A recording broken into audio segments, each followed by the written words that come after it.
En 2 kilómetros tome la salida 19 hacia carretera del Valle Sur. Chirrió Siri desde el teléfono de mi hermana, con esa voz aséptica que siempre me ponía de los nervios. Lucía, por el amor de Dios, apaga eso. Sé perfectamente a dónde voy, dije apretando los nudillos sobre el volante hasta que se pusieron blancos. ¿Estás seguro de eso, Mateo?, replicó ella, sin levantar la vista de la pantalla, deslizando el dedo ociosamente sobre un mapa digital que apenas cargaba. Quiero decir, han pasado un par de décadas.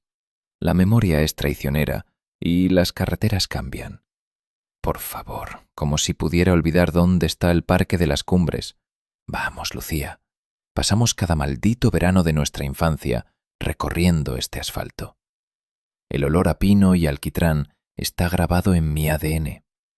¡Ahí está!, grité involuntariamente y di un volantazo suave hacia el carril contrario cuando Lucía lanzó su brazo frente a mi cara, señalando con excitación infantil hacia la ventanilla. «Es el Parque de las Cumbres. Madre mía, mira eso. ¿Qué atracción es esa? Esa montaña rusa se llamaba Víbora de Acero, ¿verdad? No, espera. Esa es la montaña del caos, ¿no?» Aparté suavemente el brazo de mi hermana de mi cara y la empujé de vuelta a su asiento. No podía culparla por su entusiasmo. Yo mismo estaba luchando, mordiéndome el interior de la mejilla para controlar mi propio vértigo emocional.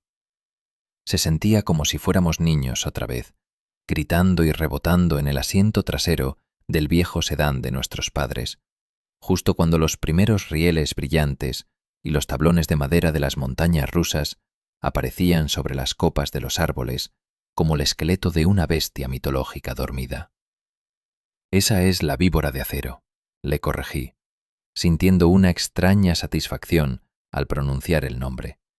La montaña del caos está en el otro extremo del parque, oculta tras la loma. Y esa montaña rusa de madera que ves allá, la que parece que se va a derrumbar con un soplido, es Excalibur. Ah, sí, las recuerdo. Sus ojos brillaban. Siempre fui demasiado gallina para subir a la víbora, pero me subí 1000 veces a Excalibur. Recuerdo el traqueteo, cómo te sacudía los dientes. Bueno, Lucía, ahora eres una adulta. Creo que es hora de enfrentarse a la víbora. Mientras los contratistas la hayan probado y le hayan dado el visto bueno, me apunto.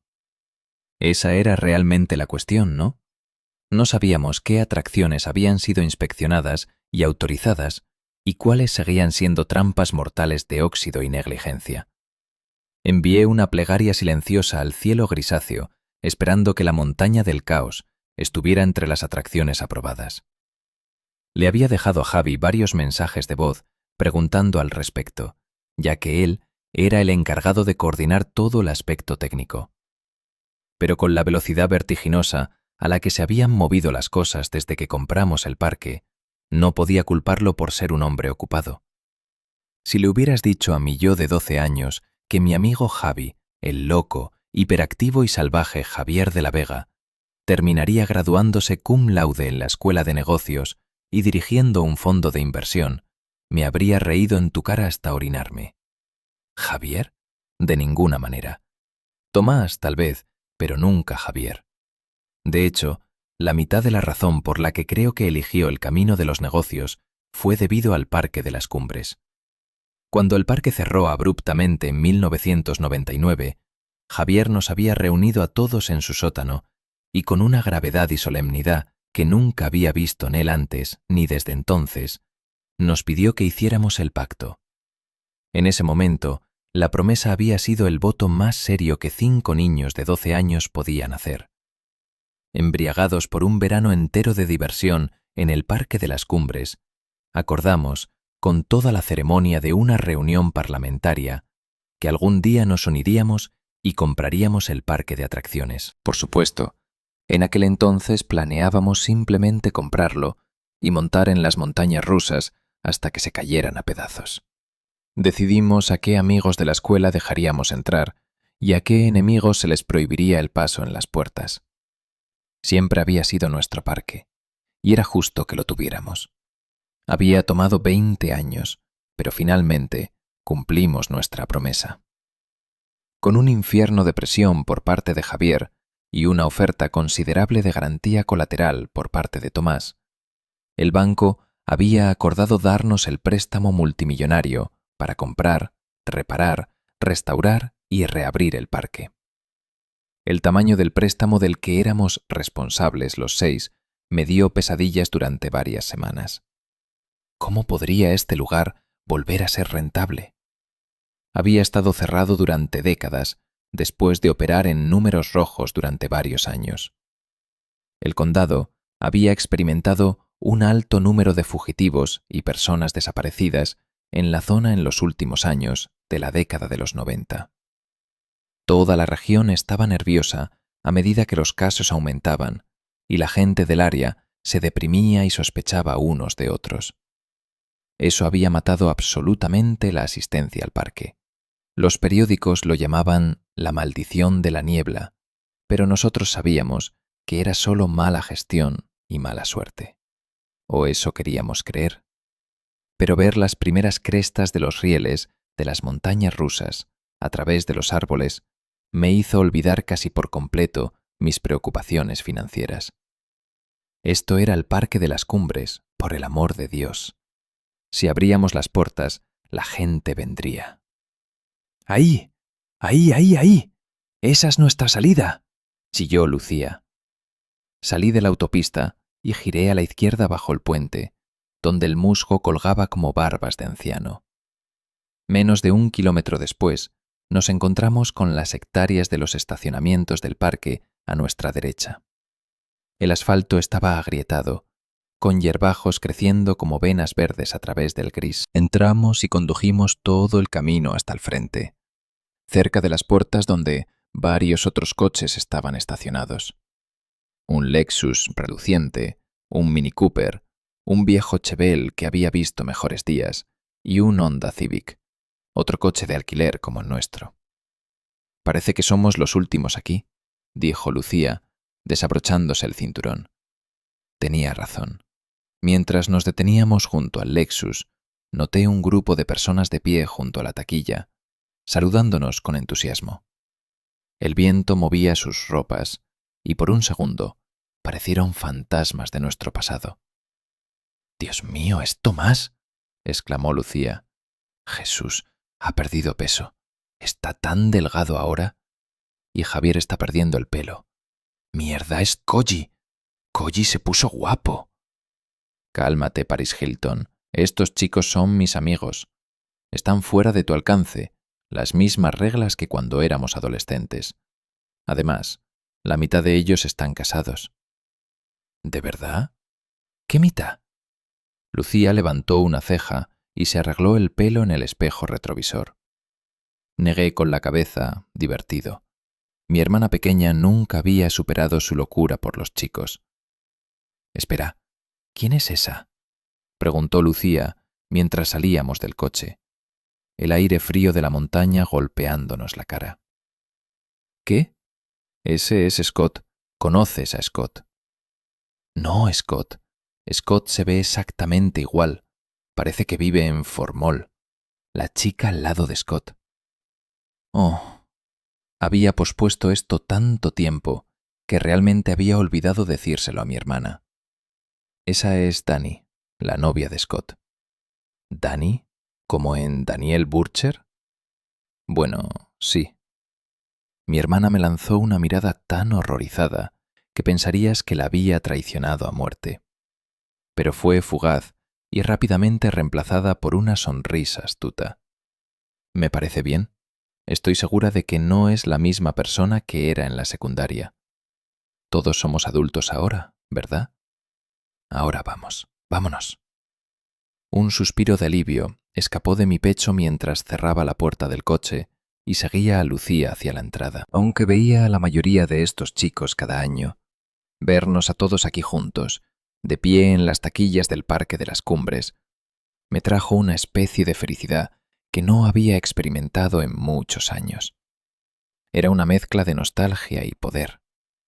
«Mateo Lantís, no puedo creerlo». Tomás tenía una voz nerviosa y dominante que probablemente hacía que sus muchos empleados se estremecieran y se dispersaran. Pero yo lo conocía como a un hermano, así que su bravuconería solo me hizo reír. ¿Puedes creerlo?, pregunté mientras le daba un abrazo y una palmada en la espalda.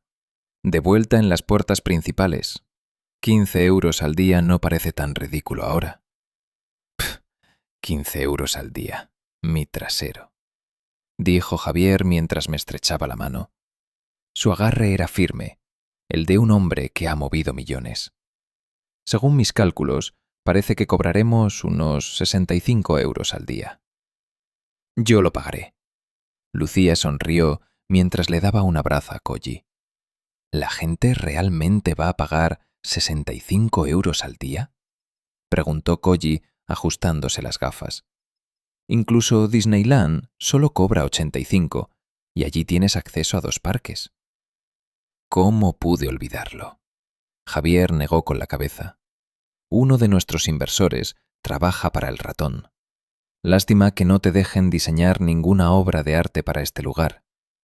Vamos, tío, no soy un artista, soy ingeniero. ¿No quieres decir Imagineer?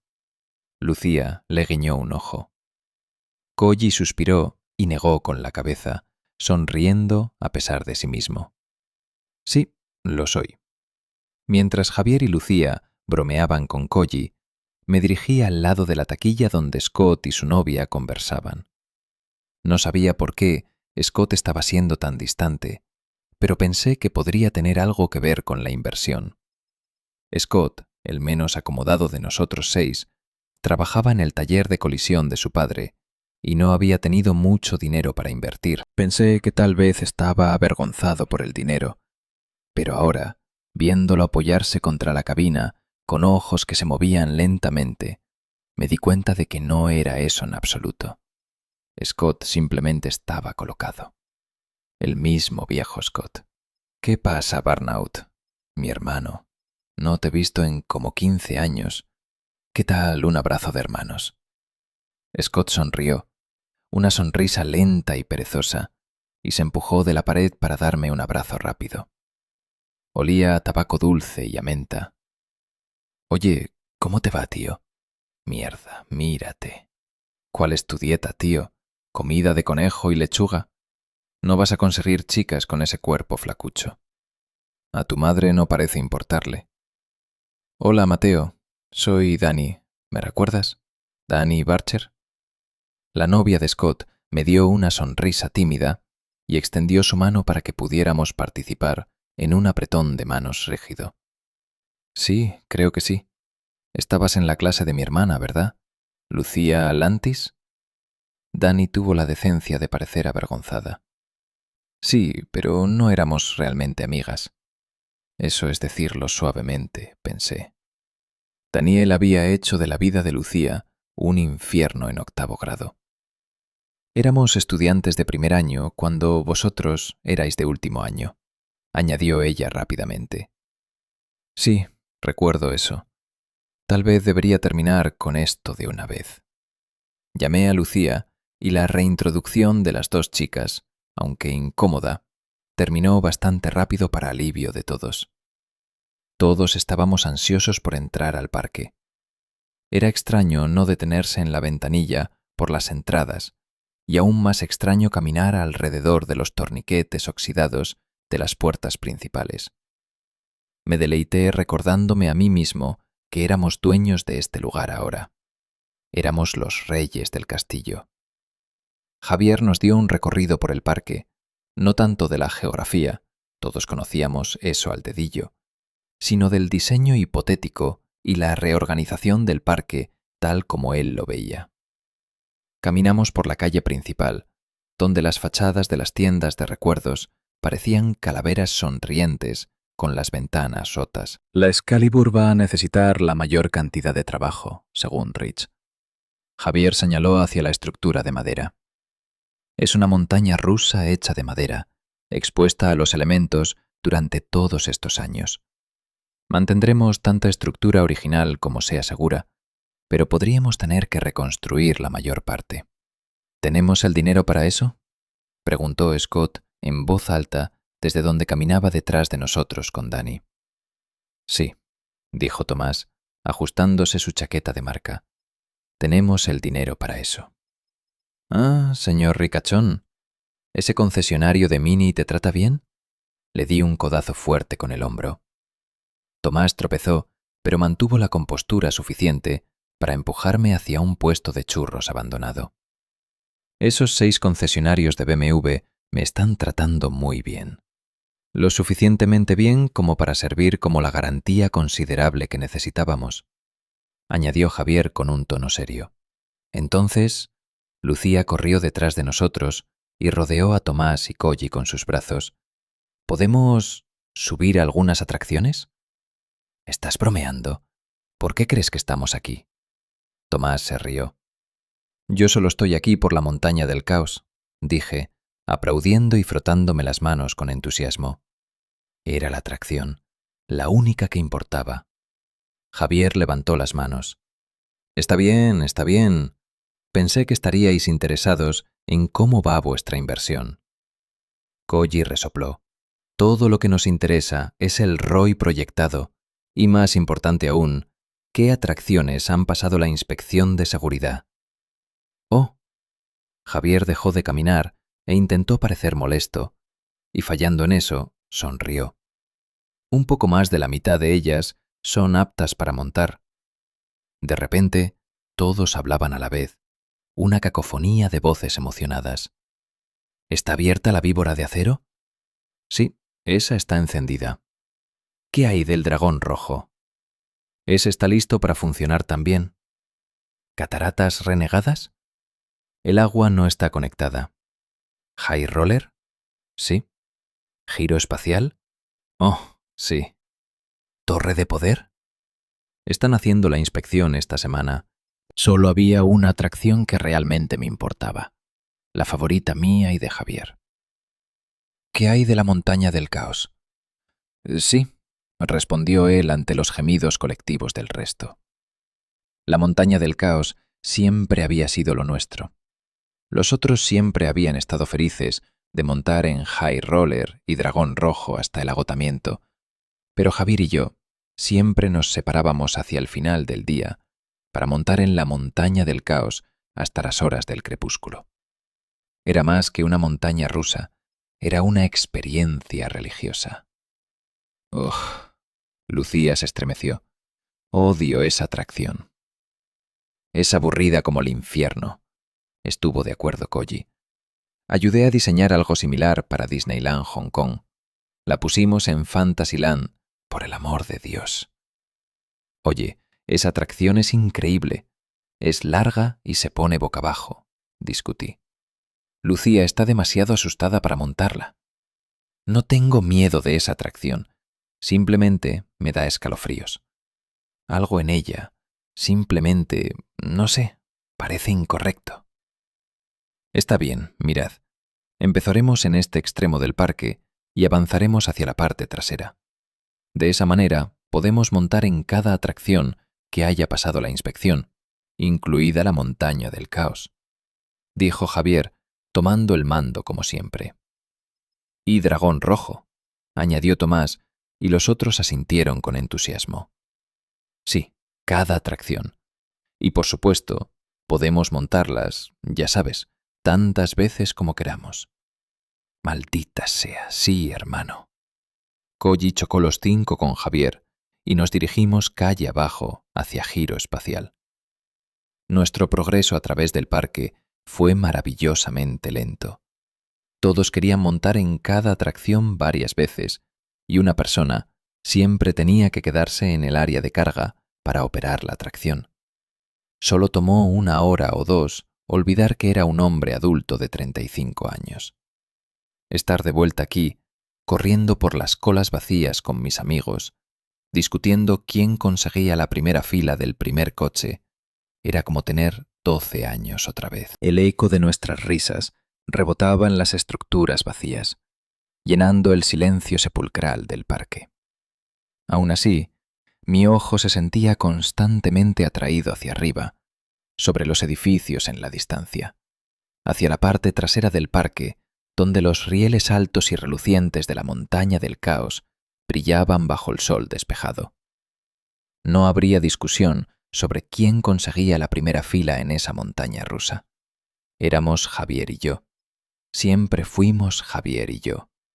Lucía, Tomás y Colli eran los más parecidos a niños, corriendo constantemente hacia adelante y discutiendo sobre en qué atracción subirse a continuación, gritando hacia atrás para preguntarle a Javier si esta o aquella habían sido autorizadas por los contratistas.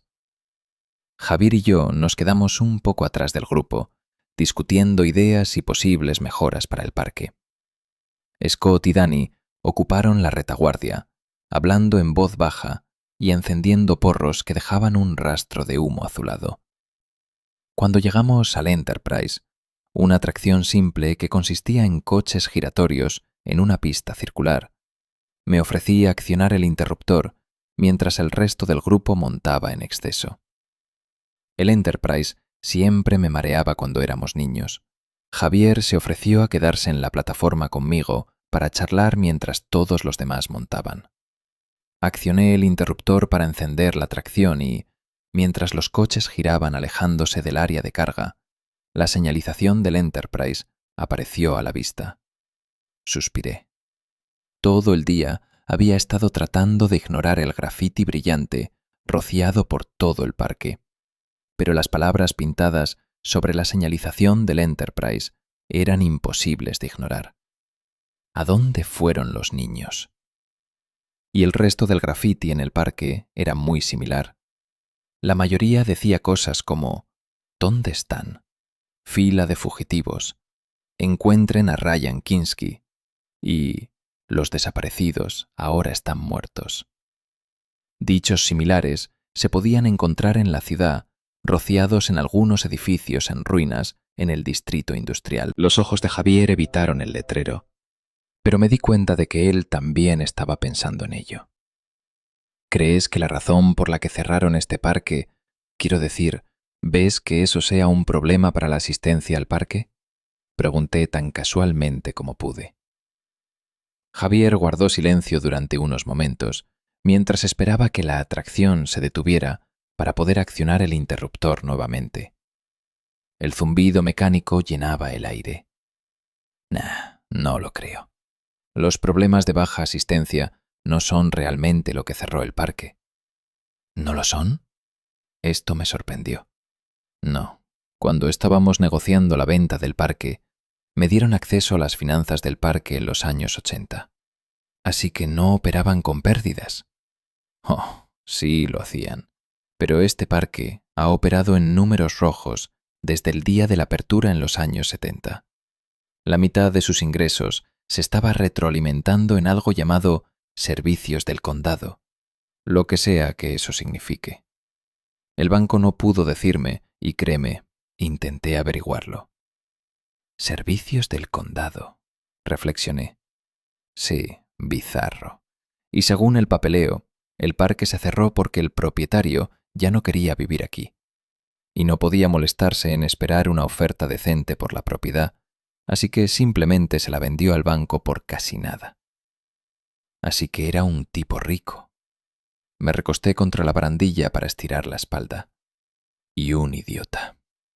Sí, hasta un extremo en ambos casos. El propietario del parque era Abel Bisset. ¿Abel Bisset? ¿Relacionado con ese multimillonario francés, supongo?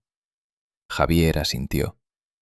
Michael Bisset construyó este parque para su hijo en los años 70.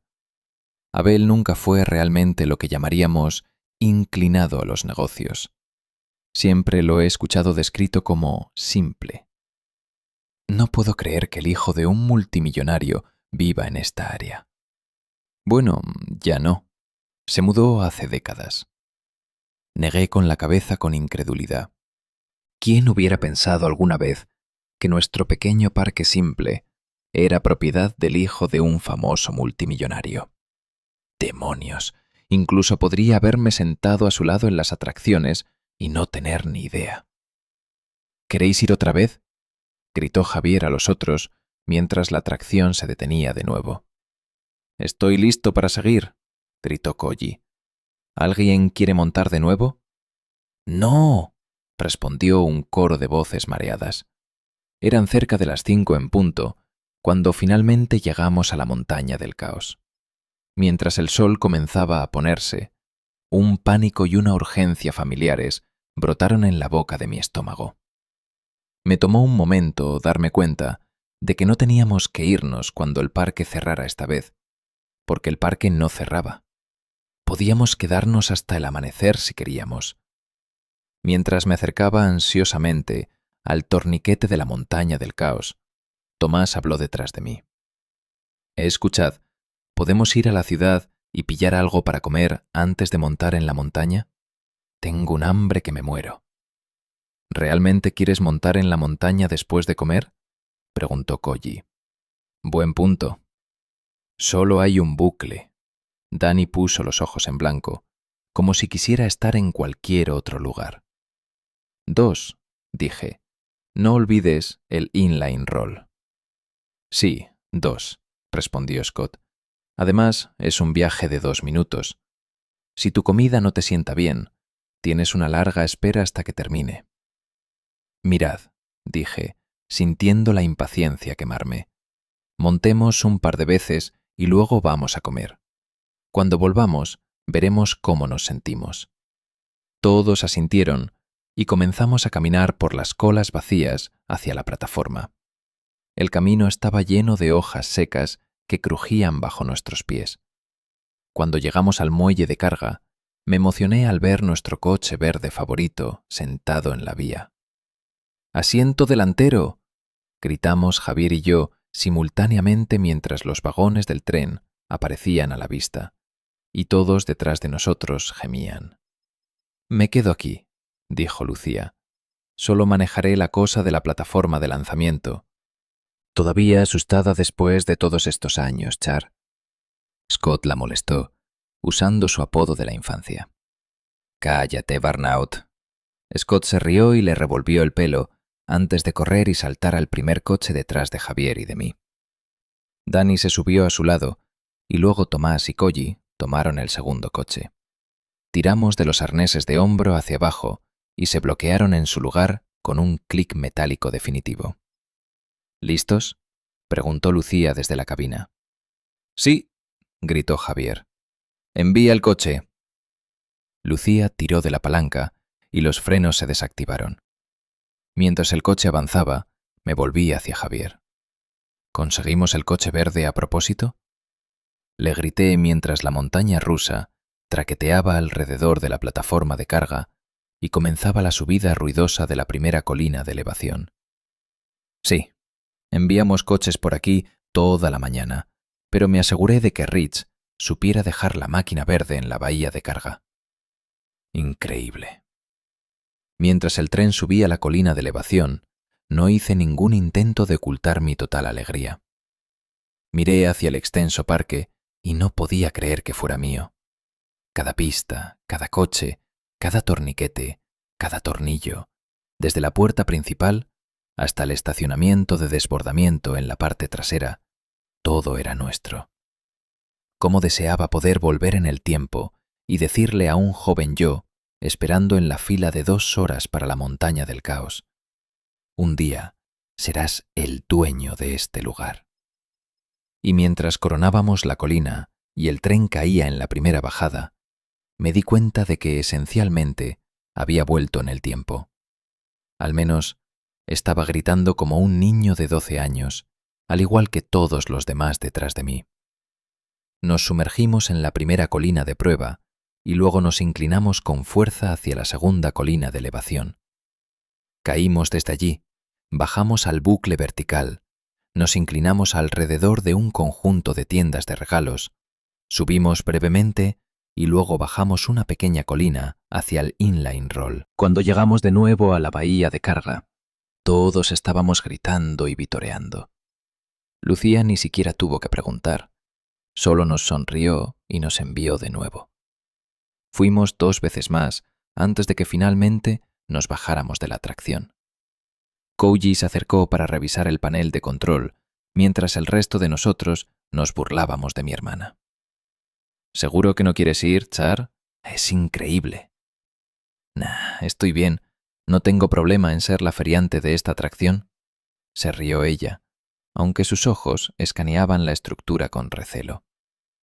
Vamos, Lucía, solo una vez. Una vez y te dejaremos en paz, instó Tomás. No, no, no, no, no, no. De ninguna manera. No me interesa. Montaré cualquier otra cosa, sin embargo. Oye, ¿sabéis qué es la pista B? Preguntó Kouji de repente. ¿Pista B? ¿Qué quieres decir? Javier caminó hacia Kouji en el tablero de control y levantó una ceja. Eso es raro. Probablemente es solo la pista que usan para llevar los coches a la bahía de almacenamiento, dijo Scott con un encogimiento de hombros. No, dijo Kouji, frunciendo el ceño mientras limpiaba el polvo de un diagrama en el panel. Eso se llama vía de transferencia. La pista B tiene que ser otra cosa. Mira aquí, hay un interruptor secundario bajo esta cubierta de plástico. Sí, bueno, he estado en esta atracción suficientes veces para saber que no hay otra pista.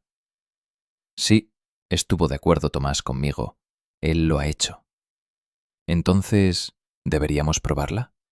Probó Javier con esa chispa peligrosa en los ojos. «Diablos, no», dijo Lucía. «Si no sabes qué es la pista B, eso significa que los contratistas tampoco lo saben, lo que significa que no ha sido inspeccionada en al menos 20 años. Eso es suicidio». «Mira», dijo Kouji, razonando como el ingeniero que era, «si la pista B existe, entonces incluso el más incompetente de los ingenieros la habría encontrado durante una inspección. Es un sistema cerrado. Y Rich autorizó toda esta tracción». Javier asintió. «Probablemente sea solo la tracción en reverso o un bucle de mantenimiento lento. Estamos bien». «Bueno, estamos dentro», anunció Scott desde el otro lado de la pista, aunque Dani no parecía muy convencida con la idea. «¿Mateo?», preguntó Tomás. «Sí, supongo que estoy dentro. ¿Qué es lo peor que podría pasar? ¿Que nos canalicen a una bahía de reparación y tengamos que caminar de vuelta?» «Está bien, entonces yo también estoy dentro», dijo Tomás vacilante. Kouji se encogió de hombros. «Aquí no pasa nada». Levantó la cubierta de plástico y giró el interruptor hacia la pista B. Un momento después, un fuerte raspado metálico a cierta distancia llenó el parque. El sonido duró casi un minuto, como si un gigante de hierro estuviera despertando de un sueño profundo.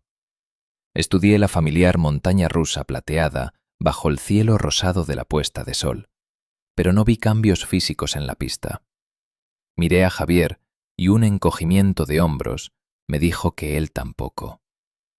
¿Deberíamos?, preguntó Scott, señalando los vagones del tren que acabábamos de desembarcar.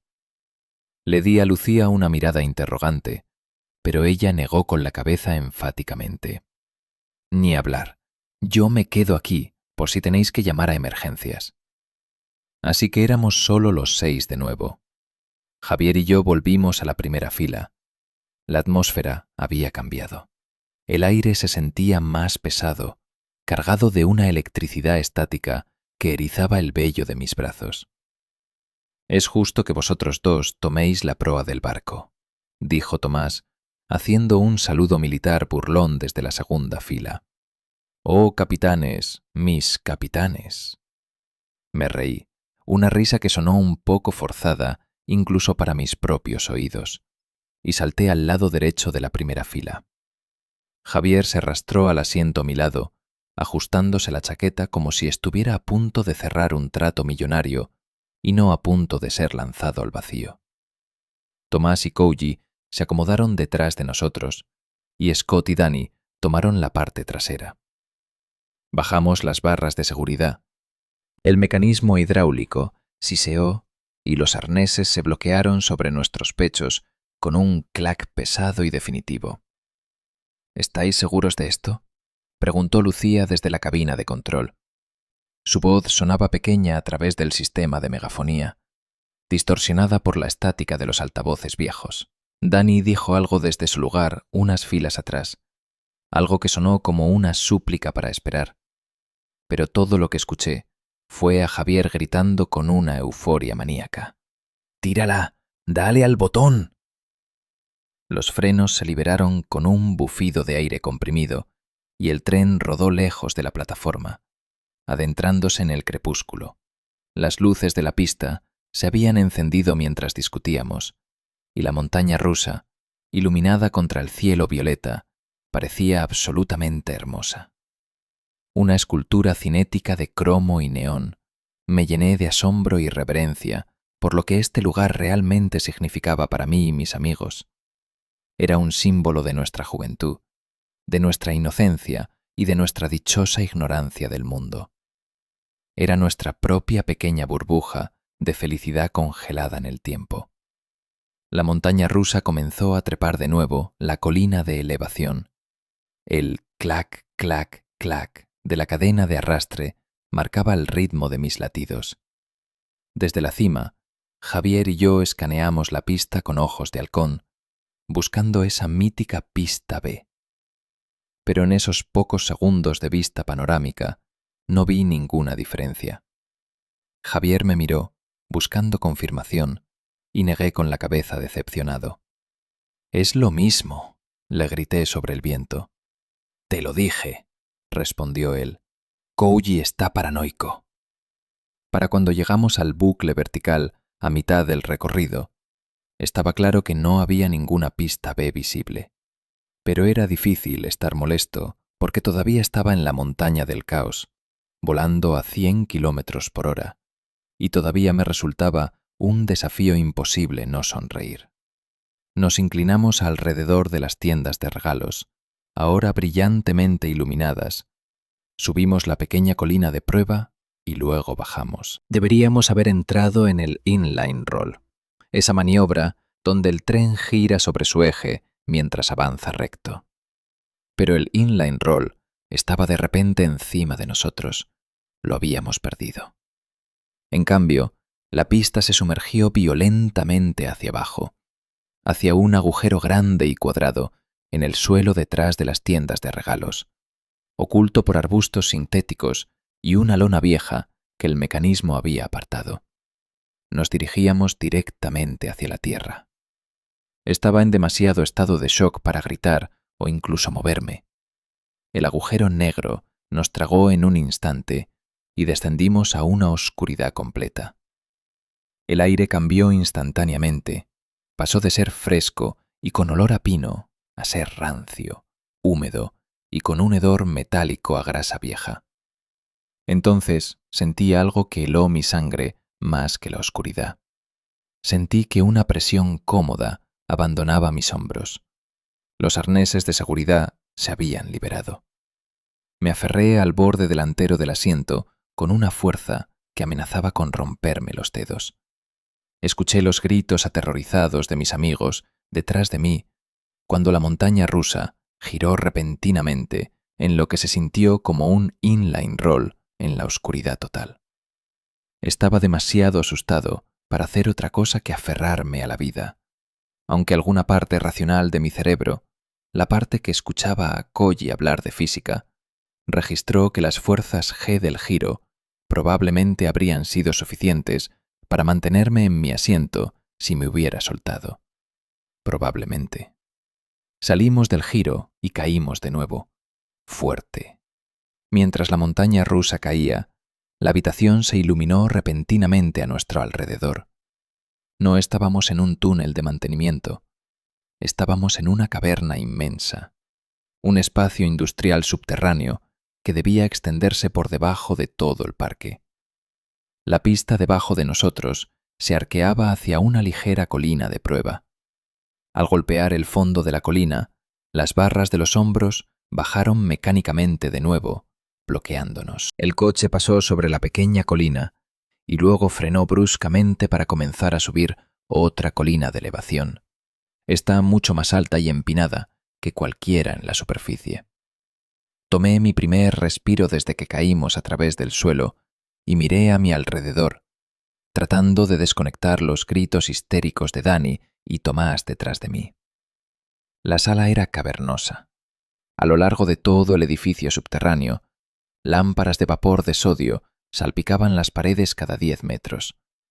Emitían un resplandor lúgubre y amarillento hasta donde alcanzaba la vista, haciendo que todo pareciera enfermo y antiguo. Muchas estaban fundidas, y en partes la pista desaparecía en la oscuridad total. Había bucles verticales gigantescos, caídas altas y curvas cerradas que ponían la pista perpendicular al suelo. Era una maraña de acero, una pesadilla de ingeniería diseñada sin lógica aparente. Pero en los bordes apagados y amarillos de la luz, vi algo que registró en mí un horror más allá de la muerte. A lo lejos, en una sección de pista sombría, vi la alta cresta de una colina que llegaba casi al techo de la sala gigante. Y luego, la pista simplemente terminaba. Se cortaba, en el aire, a 50 metros de altura. De repente sentí que la horrible realidad del mundo fuera de mi mente comenzaba a filtrarse. Dani estaba gritando incontrolablemente, un sonido agudo y roto. Tomás estaba llorando, balbuceando incluso.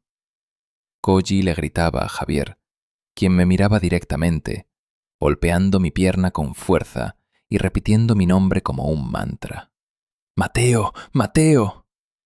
Mientras los coches continuaban subiendo la colina de elevación con ese clac, clac, clac, que ahora sonaba como una cuenta atrás, finalmente le presté atención. No quería estar solo con el miedo nunca más. ¿Qué es esto? Fue todo lo que se me ocurrió decir. Mi voz sonaba hueca. Tenemos que bajar de esta atracción. Tenemos que bajar de esta atracción, Mateo. Lo sé, tío. Vamos a morir. Lo sé, joder, grité mientras alcanzábamos la cima de la colina de elevación. Caímos por el otro lado. Cerré los ojos con fuerza, esperando el impacto, hasta que sentí que las barras de los hombros se liberaban una vez más. Me mordí el labio hasta que sentí el sabor a cobre de la sangre para no llorar. Abrí los ojos y me atraganté al ver que la pista delante de nosotros se doblaba hacia arriba en un bucle vertical. Me estiré e intenté tirar de la barra del hombro hacia abajo, desesperado, pero estaba bloqueada en la posición abierta arriba. ¡Agarraos!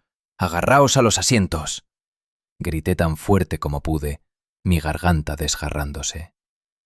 Al acercarnos al bucle, sentí que los frenos se activaban, ralentizando el coche, y un cable de remolque se enganchaba debajo de mis pies con un golpe sordo. Estábamos siendo arrastrados hacia arriba a través del bucle, pero lentamente, demasiado lentamente para que la fuerza centrífuga nos mantuviera en nuestros asientos. A medida que el tren comenzaba a invertirse, sentí que mis pies se levantaban del suelo del coche. Mi pelo cayó sobre mi cara y mis nalgas dejaron el asiento. La gravedad, esa constante amiga, ahora tiraba de mí hacia el vacío, hacia el suelo de hormigón 20 metros más abajo. Cerré los ojos y traté de bloquear los gritos de terror detrás de mí. Me concentré en mi agarre mortal en el borde del asiento mientras rodeábamos la pista. Permanecimos boca abajo durante lo que pareció una eternidad. Mis dedos ardían, mis hombros gritaban de dolor. Finalmente, la presión comenzó a disminuir, mi trasero cayó al asiento y mis pies al suelo. El ruido blanco en mis oídos disminuyó y escuché los gritos de Koji. No eran gritos de miedo, eran gritos de horror puro. ¡Tomás!, gritaba Koji. ¡Se cayó! ¡Se ha caído, joder, se ha caído! Me giré tan rápido como el arnés, que ahora bajaba lentamente, me permitió. El asiento detrás de Javier estaba vacío. «Golpeó la pista ahí abajo», Javier me gritó, con los ojos desorbitados y una expresión de locura total. Finalmente, estaba viendo al Brandon de mi juventud, pero roto. Lo vi romperse. Las barras de los hombros descendieron de nuevo, esta vez bloqueándose más fuerte, apretándome las costillas hasta casi asfixiarme. Salimos del bucle y aceleramos, subiendo y bajando varias colinas de prueba.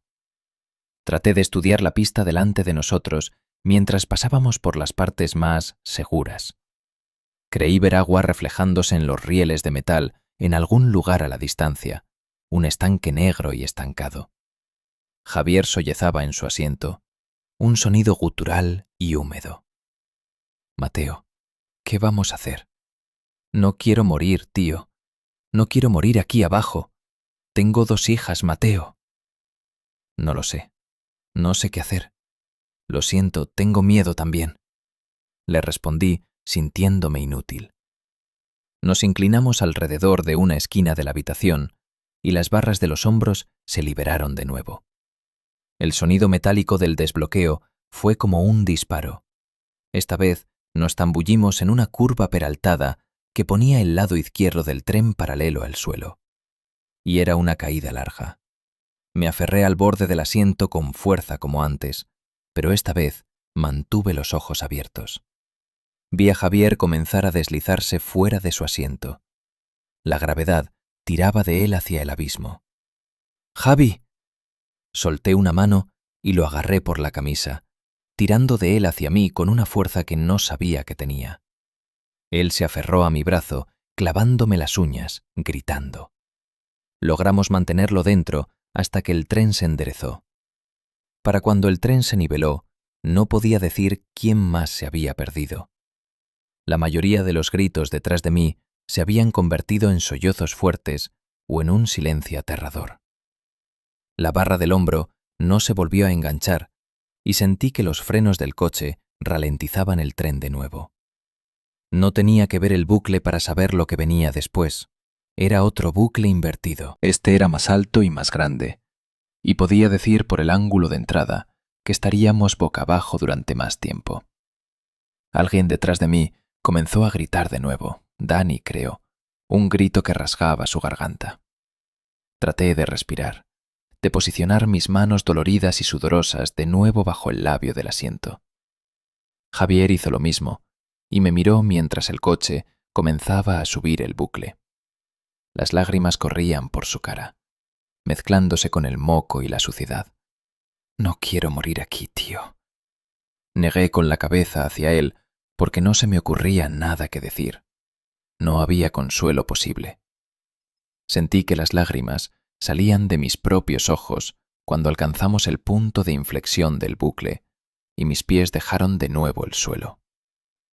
Antes de que estuviéramos completamente boca abajo, sentí que mi espalda comenzaba a deslizarse por el asiento.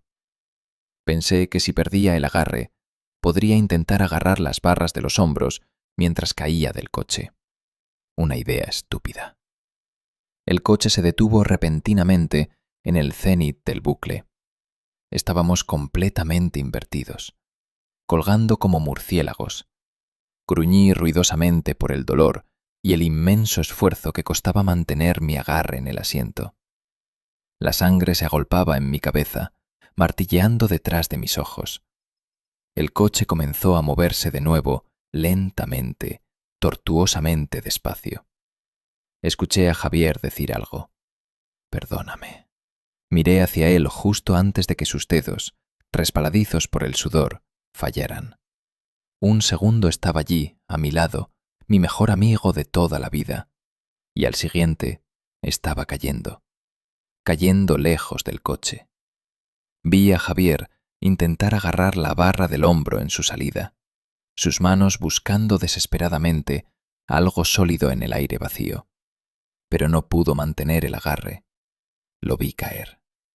Vi su cuerpo golpear una viga de soporte de acero debajo con un sonido sordo y repugnante, y luego rebotar hacia la oscuridad del suelo. Dejó de moverse instantáneamente. Me quedé mirando hacia abajo, hacia la negrura donde había desaparecido, mientras el coche continuaba moviéndose lentamente alrededor del bucle. Javier se había ido. Las barras de los hombros se volvieron a enganchar con ese clac burlón, y pasamos por un periodo terriblemente largo, donde no pasó nada mortal. Estábamos asegurados en nuestros asientos por las restricciones, mientras la montaña rusa pasaba lo que parecieron varios minutos corriendo sobre colinas, bancos, curvas, incluso un inline roll. Sin la adrenalina inmediata de la caída inminente bombeando por mis venas, sentí que el shock comenzaba a desaparecer, reemplazado por un pánico frío y cristalino. Y decidí que ese era el punto de esta sección de la pista: darte tiempo para pensar, tiempo para llorar, tiempo para entender que estabas muerto. Facilitar un miedo insoportable. Sentí los frenos activarse finalmente y miré hacia adelante para encontrar el bucle en el que seguramente entraríamos, pero no había ninguno. Estábamos altos, casi tocando el techo de la caverna, donde las estalactitas naturales se mezclaban con tuberías oxidadas. Redujimos la velocidad hasta detenernos en una recta. Directamente delante había una caída pronunciada. Y en la parte inferior de la colina, una serie de 4 pistas diferentes, con una pila de transferencia justo antes de que se separaran. Cada pista tenía 5 o 6 pies pintados de un color diferente: rojo, naranja, verde y azul, antes de correr en diferentes direcciones hacia la oscuridad de la sala. Sentí un temblor urgente en mi hombro y me giré para escuchar lo que decía Koji. Su cara estaba pálida, sus gafas habían desaparecido. ¿A qué pista estamos conectados? Miré la pila de transferencia. Los rieles se movían con un chirrido hidráulico. Verde. ¿A dónde va la verde? Era difícil escucharlo sobre el sonido de los sollozos de Dani desde el segundo coche. Ella estaba sola allí ahora. El asiento de Tomás estaba vacío. Traté de trazar la pista verde a través del edificio, perdiéndola constantemente entre las sombras y encontrándola de nuevo bajo el parpadeo de las luces de sodio. No estaba seguro, pero parecía terminar en esa colina de elevación que había visto antes. La colina sin pista en la cima. «¡Termina en esa colina!», le grité de vuelta y señalé. «¡La que se corta!». Dani lloró más fuerte, un gemido de animal herido. «Mierda», susurró Koji. Mientras estábamos detenidos, me froté las manos doloridas. Al mirar hacia abajo, noté algo nuevo en el coche. En algún momento, un pequeño panel parpadeante se había volteado en la pared frontal del coche, donde antes solo había metal liso. Tenía 4 botones de colores, los mismos colores que las pistas, y un viejo temporizador analógico. El temporizador estaba tan viejo y dañado que, aunque los números cambiaban claramente, haciendo tic-tac hacia abajo, no podía ver cuánto tiempo teníamos. «Podemos elegir», dije, mi voz temblando. Les expliqué lo que estaba mirando. «¿Puedes ver qué pista termina dónde?», preguntó Koji, su mente de ingeniero tratando de encontrar una solución lógica a una pesadilla ilógica. Seguí todas las pistas lo mejor que pude, pero los rieles daban vueltas y se deslizaban unos entre otros, como serpientes apareándose. Era difícil saber qué pista iba dónde. «Creo que la pista azul termina en esa gran piscina en la esquina», dije, señalando el brillo del agua estancada. «La pista roja termina en un muro de hormigón. Y la naranja simplemente cae en un agujero en el suelo, como por el que entramos aquí. Creo». «No hay salida, tío», dijo Scott desde el segundo coche. Su voz era inquietantemente tranquila. Quizás era el shock, quizás era la marihuana, o quizás Scott siempre supo que terminaría así. Simplemente nos están diciendo cómo vamos a morir. «Todavía podemos encontrar una salida de esto», respondí en voz baja, más para mí que para él. «Elige la piscina», dijo Scott, y pude escuchar las lágrimas en su voz ahora. He oído que ahogarse no es una muerte horrible. He oído que es calmante al final, como volver al útero. No, Elige el agujero en el suelo, dijo Koji. Es posible que baje a otra caverna como esta. Podría haber más pista, lo que significa más tiempo. Tiempo para pensar, tiempo para averiguar cómo vivir. ¿No crees que seríamos los primeros en elegir esa opción?, le preguntó Scott. Y nadie que desapareció volvió jamás. Solo hay más muerte en ese agujero. No quiero morir así, rogó Koji. Y al menos es una oportunidad. Danny seguía gimiendo en la parte de atrás y no ofreció ninguna sugerencia. Parecía que la decisión dependía de mí y tenía que tomarla rápido. El temporizador hacía tic-tac. Clic, clic, clic. Sabía que no quería morir cayendo de la pista al vacío. No quería ahogarme atrapado en un arnés bajo el agua. Tal vez la muerte más rápida fuera el muro, la pista roja. Más que probablemente, todos moriríamos instantáneamente. Menos sufrimiento, menos tiempo para pensar en nuestros destinos. Pero la verdad era que no estaba completamente seguro de qué pista terminaba dónde. Todo eran conjeturas educadas en la penumbra, y mi tiempo se había acabado. La naranja. Vamos al segundo piso, si hay uno. Scott y Danny no dijeron nada. Koji ahogó las últimas palabras que escucharía decir de él. Púlsalo antes de que elija por nosotros. Antes de que pudiera pensarlo más, extendí mi mano temblorosa y presioné el botón naranja, comprometiéndonos a cualquier muerte a la que condujera.